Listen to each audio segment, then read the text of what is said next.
जलवा चढ़ाइले दुल्हवा तोरा निमन मिलता सुने बोली बम के नारा लगाइले दुल्हवा बड़ी निमन मिलता गे।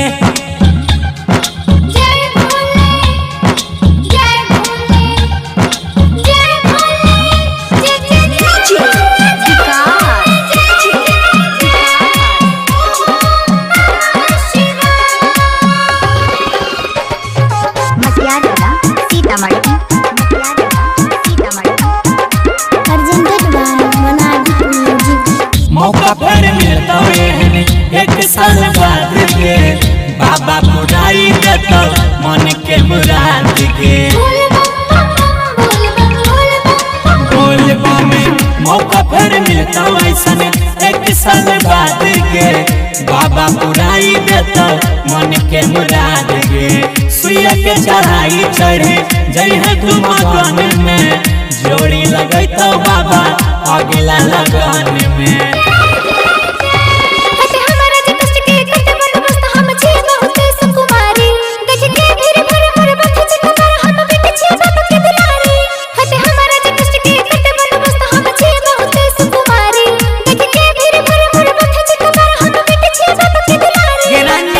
भोला जी पे जलवा चढ़ाइले दुल्हवा बड़ी निमन मिलता सुने बोली बम के नारा लगाइले दुल्हवा बड़ी निमन मिलता गे। प्रेजेंटेड बाय मोनालिक म्यूजिक।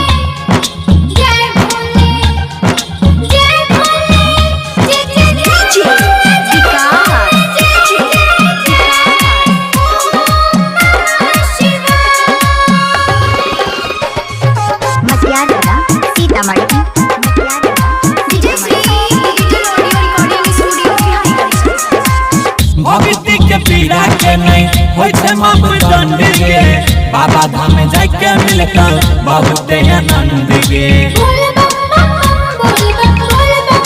बोलबा में भक्ति के पीड़ा के नहीं होय छे मापदंड गे बाबा धाम जाय के मिलता बहुत आनंद गे।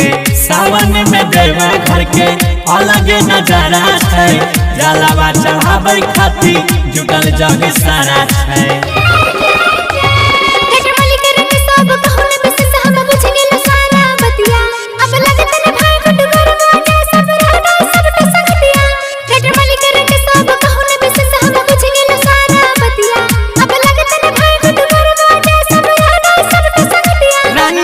भोला जी पे जलवा चढ़ा लो हंस बैंड तुमको निमन मिलेगा रानी।